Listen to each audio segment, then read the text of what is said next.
I'd like to welcome you all to kind of a special Grand Rounds.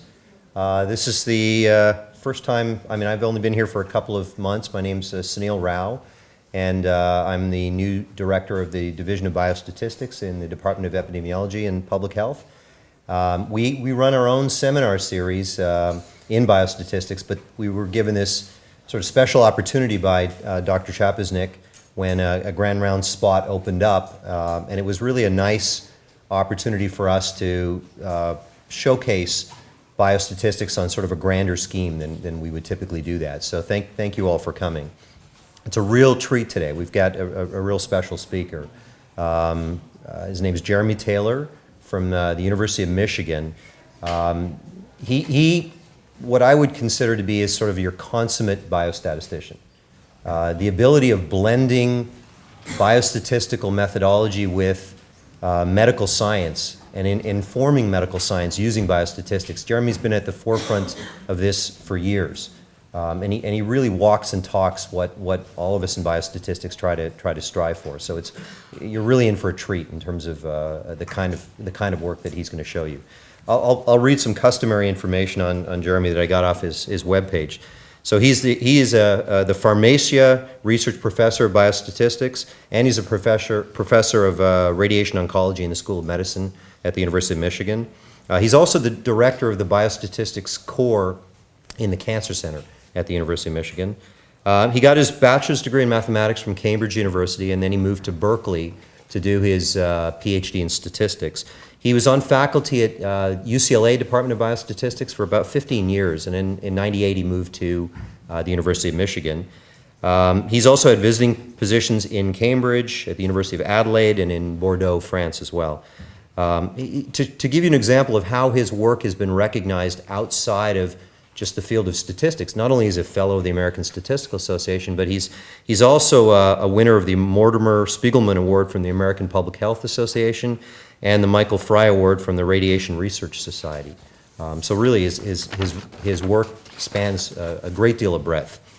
His research focuses on applications of statistics to cancer and AIDS, especially in terms of cancer radiation oncology. And he focuses on modeling, on survival analysis, and on longitudinal data analysis.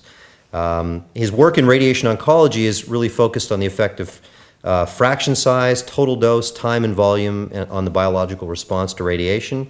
And his work on cancer has focused on modeling and evaluating biomarkers, particularly PSA for prostate cancer, which is what we'll hear about today. And more recently, he's been getting into the arena that a lot of us are into, which is dealing with multiple biomarkers and how to bring them to bear on cancer research, as well as gene expression analysis and the design of phase 1 clinical trials in oncology.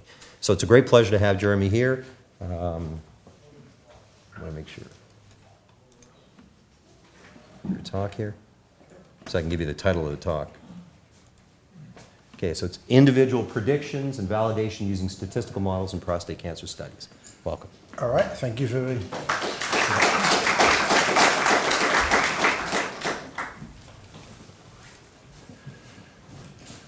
Okay, so well, thank you for a kind introduction.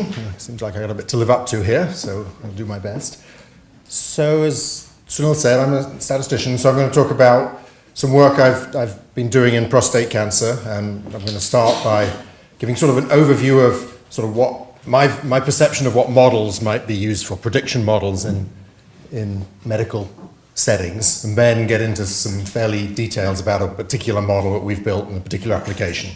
And the models are designed for predicting a future event. So here's the plan.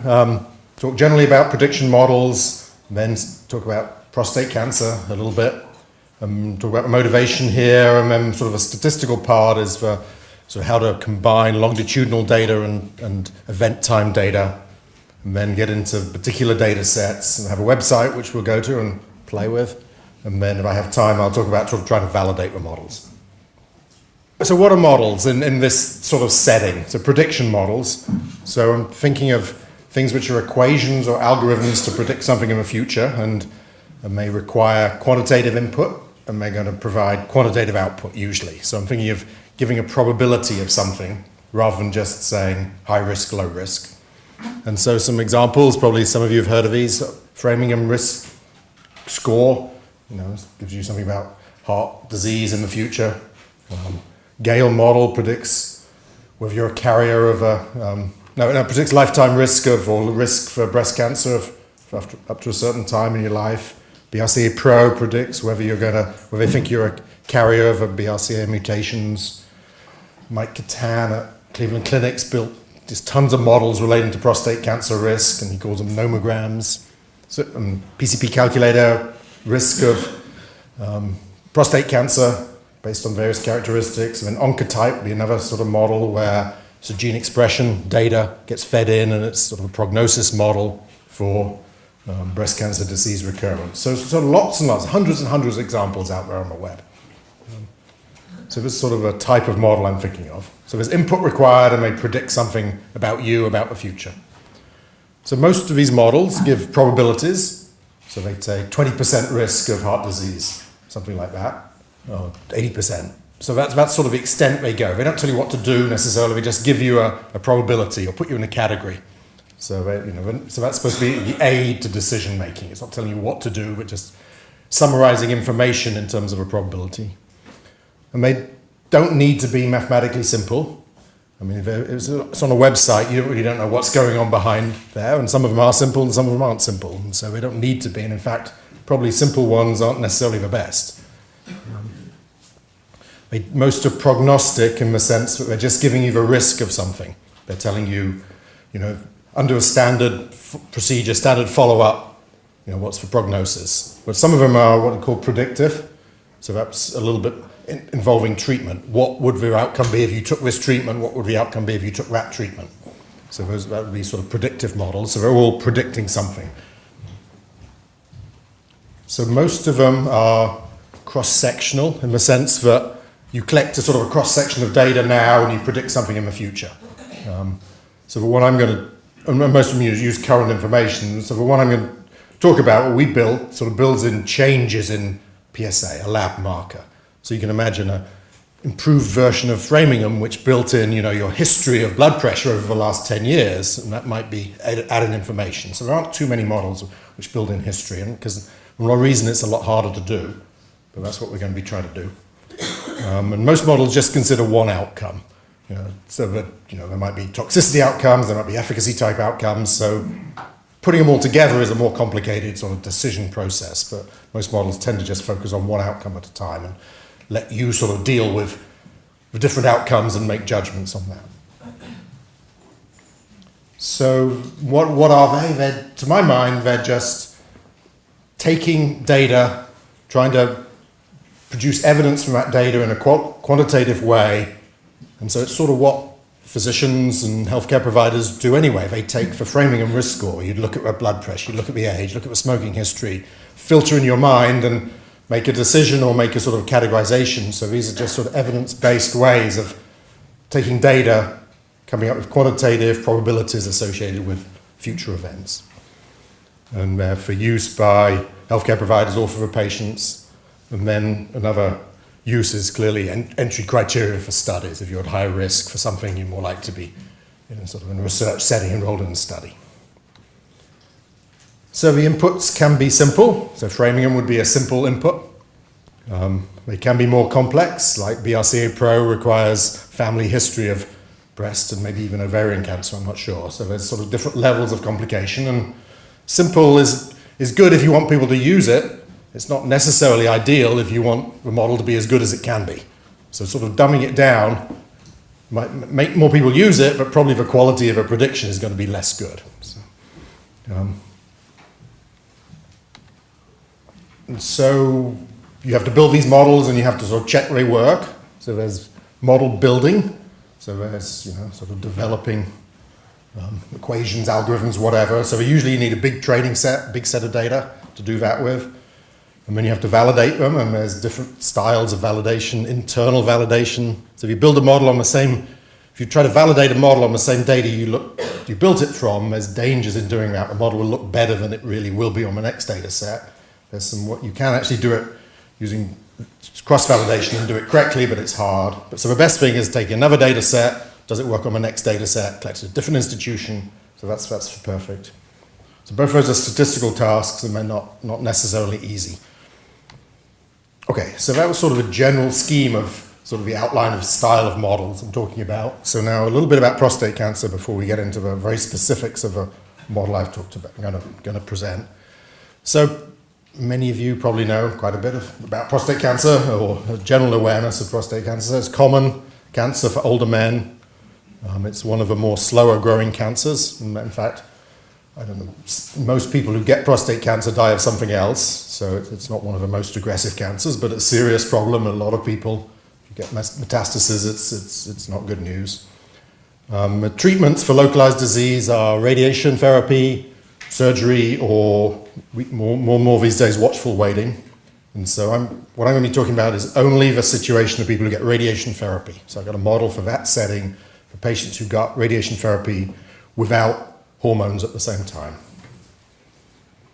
And prostate cancer is a situation where there's actually quite a reasonable biomarker for monitoring patients. So PSA is prostate-specific antigen, and that's controversial in the setting of screening for prostate cancer, but in the setting of monitoring patients after treatment, it's far more accepted and reliable and used, and that was actually what it was approved for by the FDA to start with. And so, growing PSA, increasing values of PSA reflects increasing tumor volume, basically, in the patient to some degree. And so that's a useful marker and used all the time.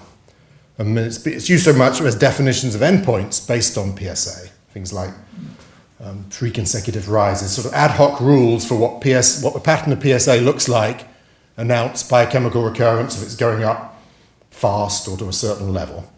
So, but it's a lab test. It doesn't have symptoms, so it's not a real thing. So what a real thing would be recurrence, the cancer coming back, and that could be coming back locally or distantly or regionally. And for purposes of today, I'm just pooling all those together, local, regional, distant, as evidence that the cancer comes back. So PSA isn't a real thing, but it's certainly going to be useful in this setting.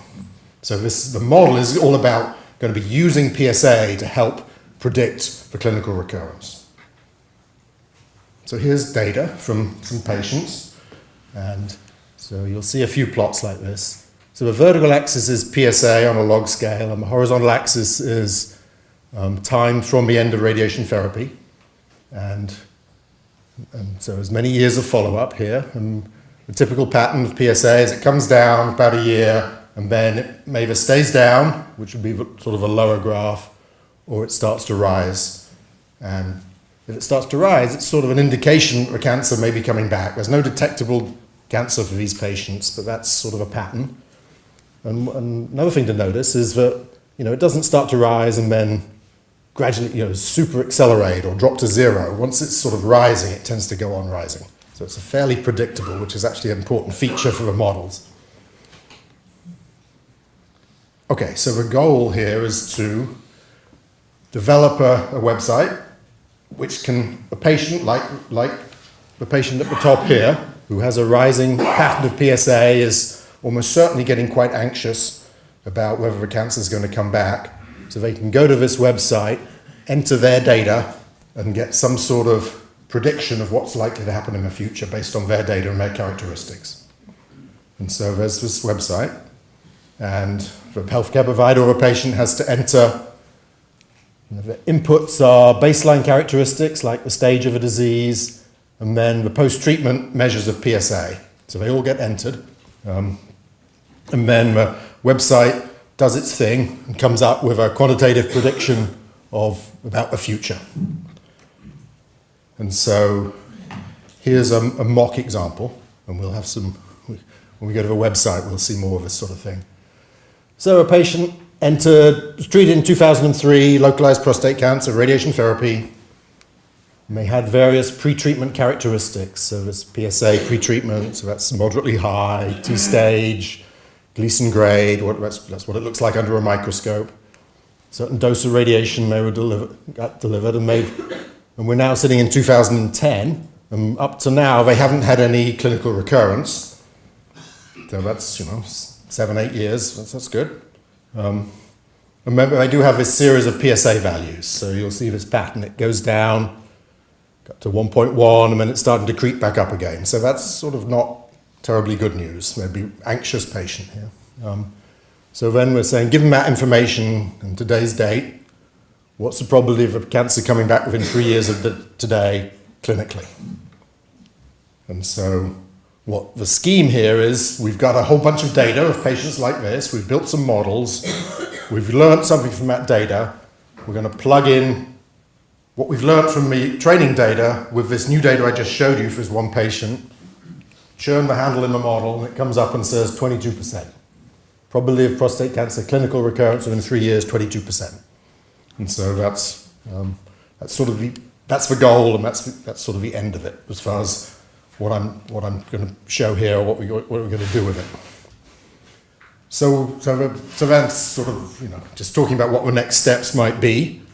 So 22% is depending on your risk level or how you view that, or if you understand 22%, you might take some actions, and you could. It seems to me it's quite high actually, but probably you'd intervene with salvage hormone therapy. So that's standard therapy, blocks testosterone production, has some side effects. You'd be worried. You don't want to take that lightly if you don't need to. So the idea is, if this probability is high enough, maybe you embark on this hormone therapy, or maybe you say, well, it's looking a little high, and I had a PSA annual test plan, but let's do another one in 6 months. So get a sort of an updated assessment. So there's sort of decisions to make, or you could do nothing.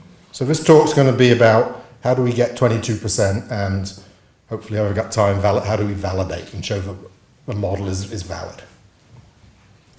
So there's going to be some formulas now. So I go to many medical talks with things I don't understand at all. So if you don't like formulas, just think about me when I see medical talks and slides and x-rays and things like that. I took most out from them, but not all of them. So there's data here. So this is going to be about building the models. So there's data, there's baseline values, T stage on the patients. There's follow-up information, T, whether they recurred, and then delta is sort of indication of whether they recurred or not. And then there's PSA data, longitudinal PSA data, so that's Y.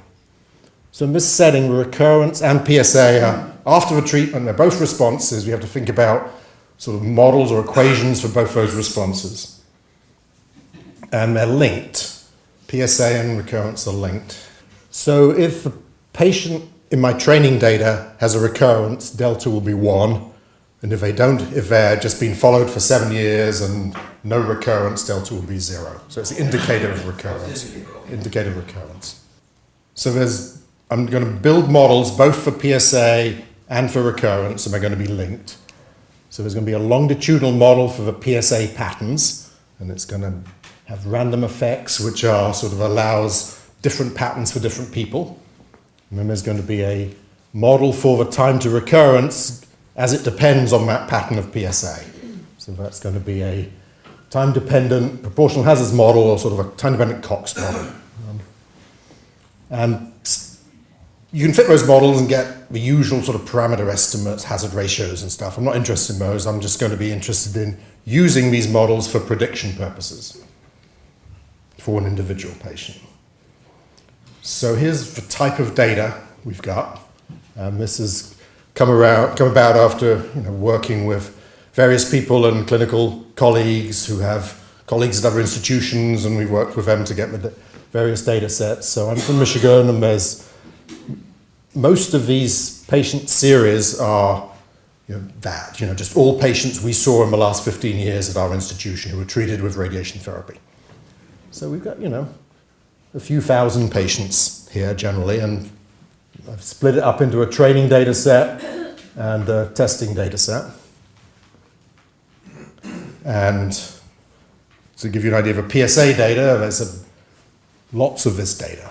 About every 6 months, all these patients have observations. So there's lots of PSA data with about 10 years of follow-up.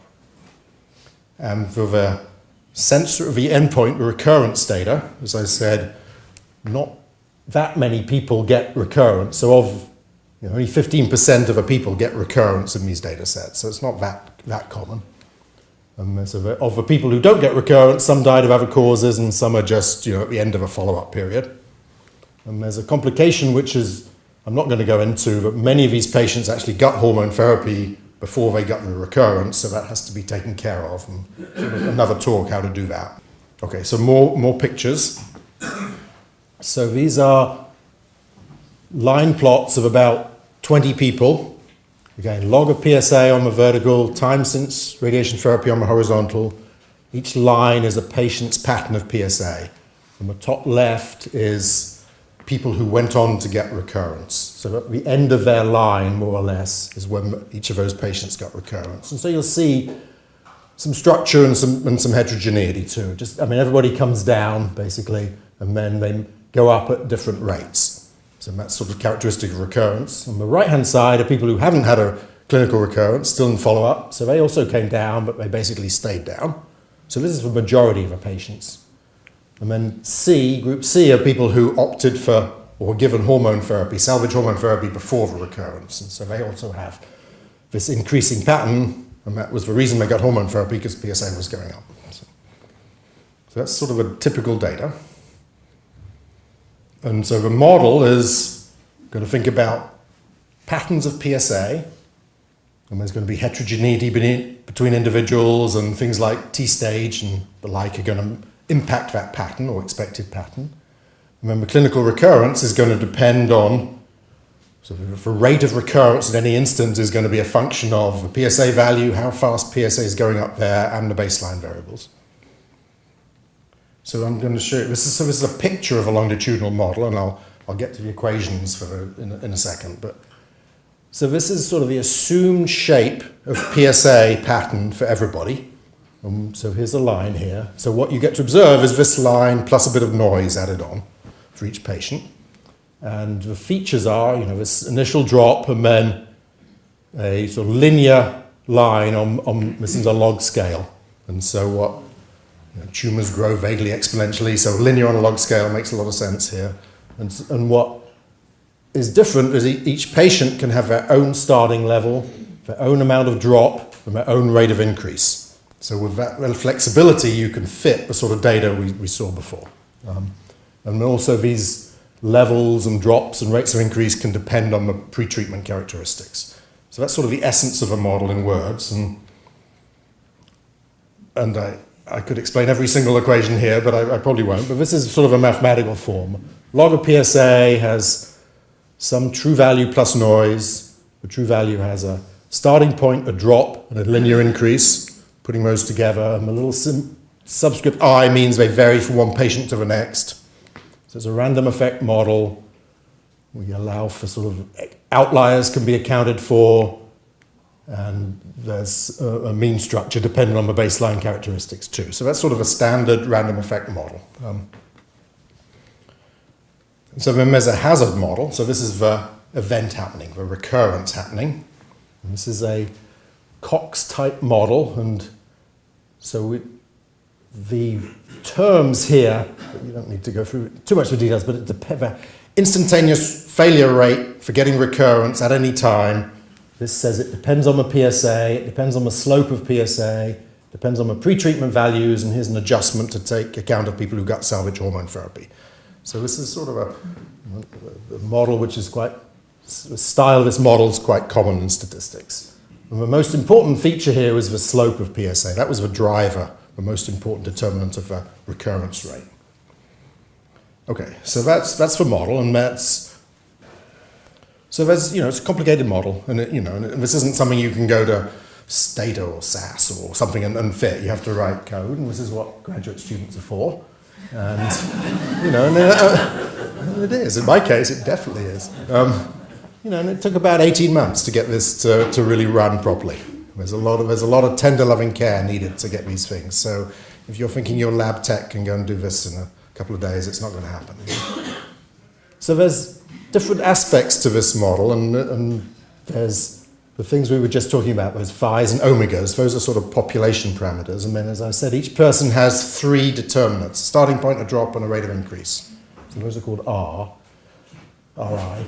So all these parameters are saved, and they're going to be saved. And when I go to a website, we're just going to call on these set of saved things and incorporate those. So when we get a new patient come in, we don't have to refit this model. which is a good job because it took many, many hours to converge. But we've saved the output from the training data. And we want to predict future PSA values, and so that's relatively easy because we have an equation for what PSA would be, and we can just extrapolate that into the future. And so I've saved the starting point, the drop, and the rate of change for each person. And it's lots and lots of things saved. I can predict for everybody what's going to happen in the future for them. So we have this way of predicting PSA, and we have saved for each person their own set of determinants of starting point.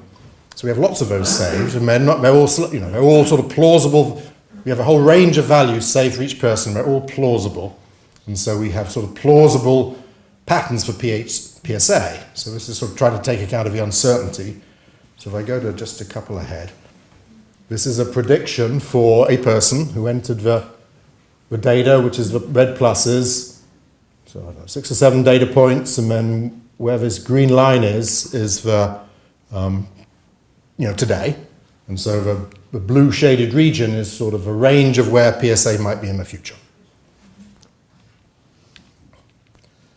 So that's what to get PSA, but that's sort of an intermediary. What we really want is the clinical recurrence.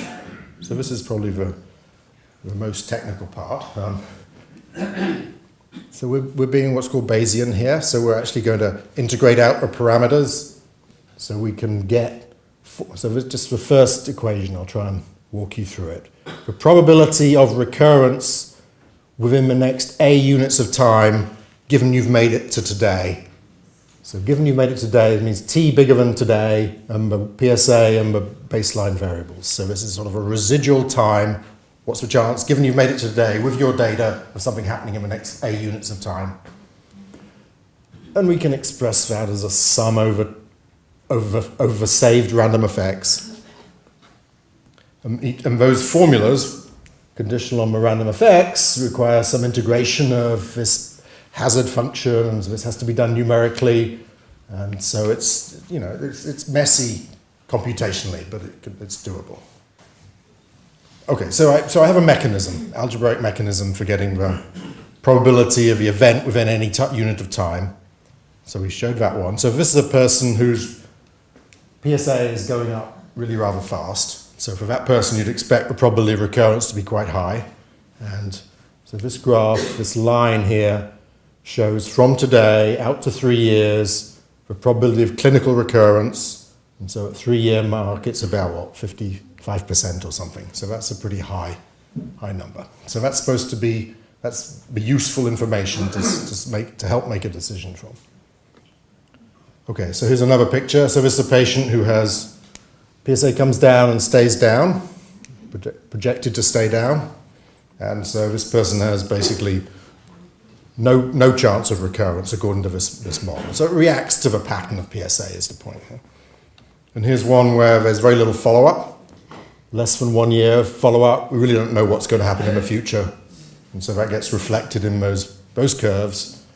Probability of recurrence for this particular patient is still 13% because they might have had bad baseline characteristics or something. So that was all if that patient was in the data set, because I'm actually grabbing stuff I've saved for the random effects for patient-specific information. But new patient, Mr. Smith, isn't going to be in the data set, and I wouldn't know if he was, too. So what we have to do there is sort of have a scheme which calculates the probability of recurrence for a new patient. So it's the same method as before, those sums and integrals. I have some things saved from the training data set, the sort of population parameters, for gammas and omegas, but I have to create the random effects for that person's data. So I basically got to fit a model to the new person's data, just their data, to get the random effects. So there's this website, and to get this prediction, you basically run a quick Markov chain Monte Carlo, a quick analysis of that one person's data, informed by what you've learned from the training data for population parameters, and just have to estimate 3 things for that one person: a starting point, my drop, and my rate of increase. So this is live. Anyone can go to this.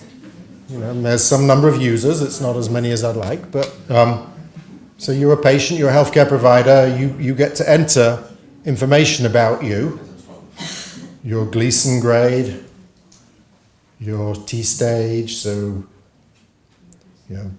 enter what PSA was, baseline PSA. Okay, so you have to enter this data about you. You enter dose of radiation, you enter in this box here the whole pattern of PSA. You have to know, there's a date when radiation entered, so there's a little data entry. there's a little data entry. There's also a box down here. If you've saved your data on your own computer, you can update it and do it again. So I put in automatically got some data in there. So you see this pattern, right? PSA. Person was treated in 1999 and they've had 4 values. Last one 2007. So there's a button here which says calculate. So that's going to do this quick calculation. Not going to take 12 hours. It's going to take 3 seconds probably. And it's going to produce a couple of curves. So this is the data we entered, the pluses, and the projected PSA values in the future, which is right.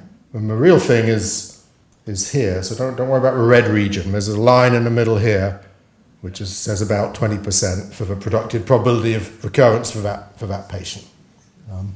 So that's the essence of what you get. So that 20% is supposed to be useful. That's the idea here.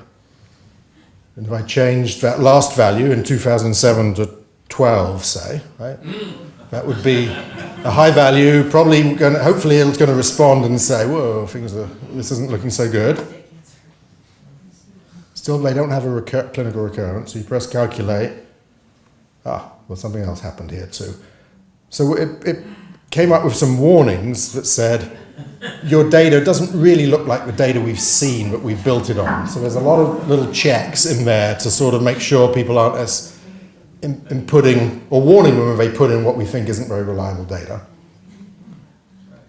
So that was, and then you can see the probability of recurrence went up a lot, as you'd expect.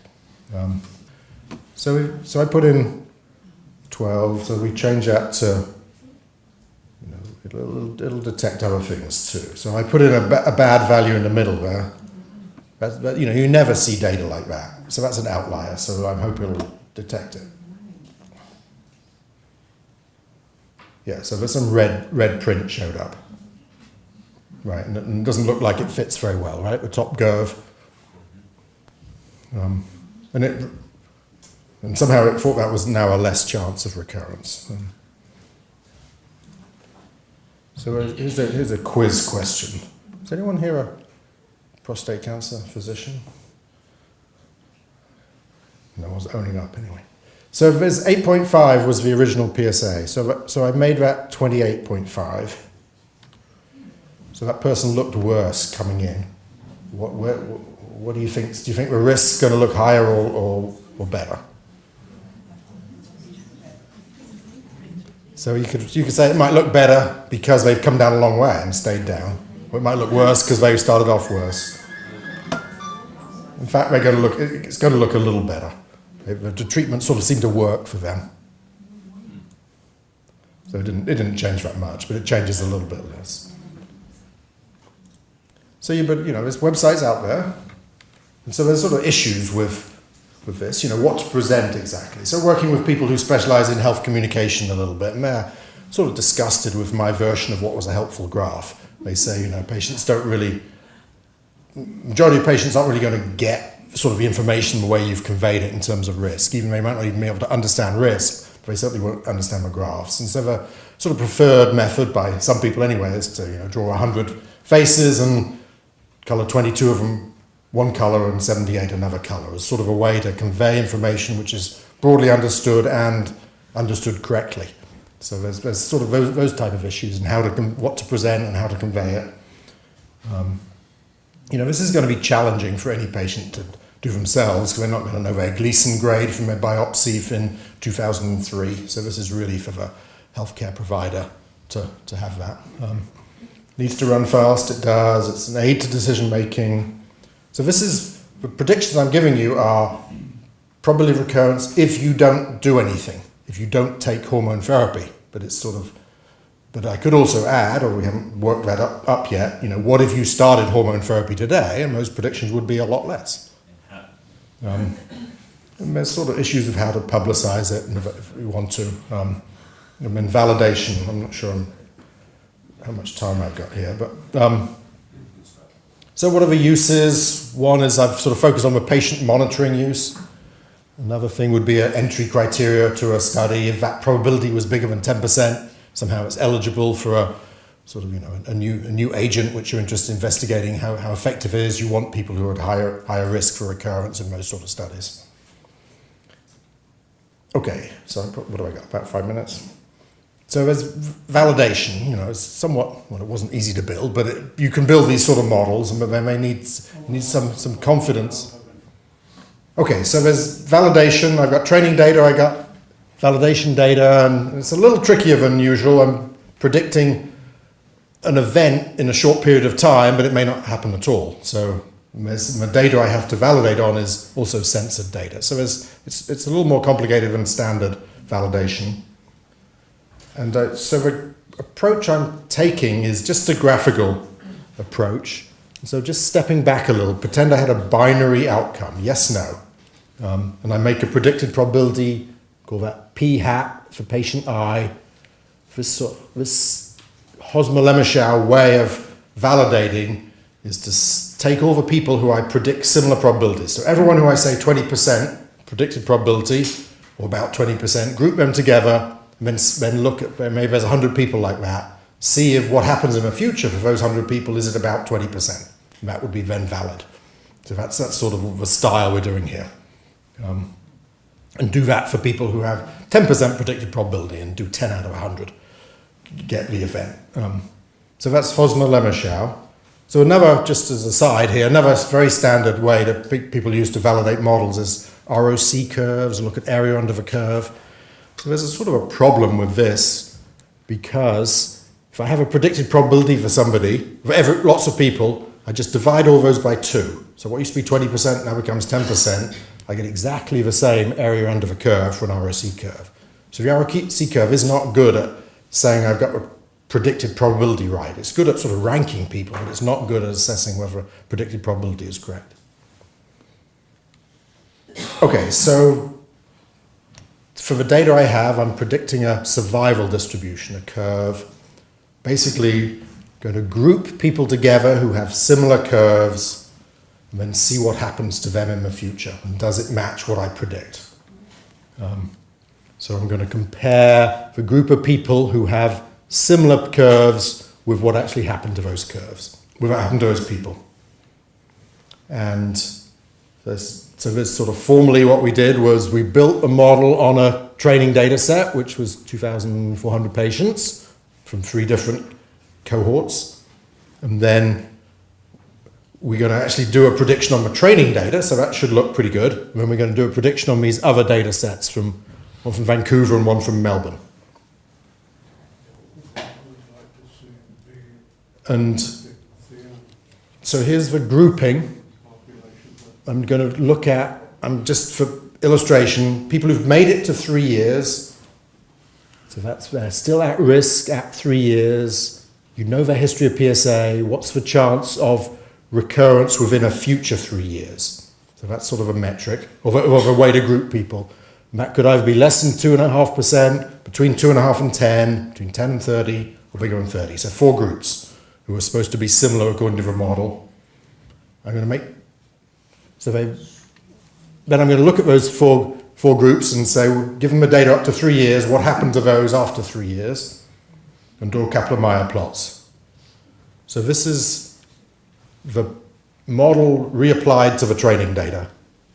So there's these 4 groups who are supposed to be sort of lowest risk, up to the biggest risk, from 3 years out into the future. And I was trying to get these probabilities at 6 years, right, 3 years into the future, to be, so the black curve should be between 0 and 2.5%. So it's about right. So these, this is the order, black, red, green, blue. So that's preserved in the predictions. And so this green group, for example, should be around 20%. I predicted 20% and do 20% of them get the event. So the green group at 6 years is somewhere around 0.8, so it's about right.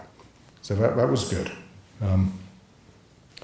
So this is the data from Vancouver. So this is now an external data set. Not quite as good, but not bad. Still got the correct order. Probabilities are about right. And then this is what, if you go to Melbourne to get treated, you do way better. So I don't know what that says. So this doesn't look on the surface like it's working at all. We're getting too high probabilities. People aren't getting as many recurrences as we predicted. So the guys in Melbourne, they don't count local recurrence. They only count distant metastases. So they weren't counting some subset of recurrences we were, I mean, maybe correctly so, but that was sort of to be expected in some sense. So just a couple of last slides. So this was a big model, and, you know, is it worth the trouble? You could envision some somewhat simpler ways to do this. And the key is, if you just use baseline variables, it's not going to be as good. But there might be other ways of using recurrent PSA, which are basically almost as good. And we could extend the model. We could include race as another baseline variable. We could also calculate probability of recurrence if you started hormone therapy.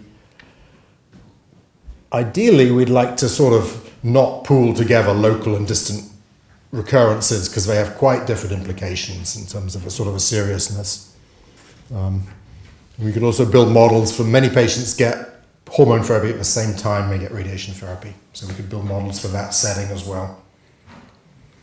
And a number of references here, and a number of people who have been involved here, some colleagues, postdocs, students, clinicians, and, you know, web-based folks. So thank you very much.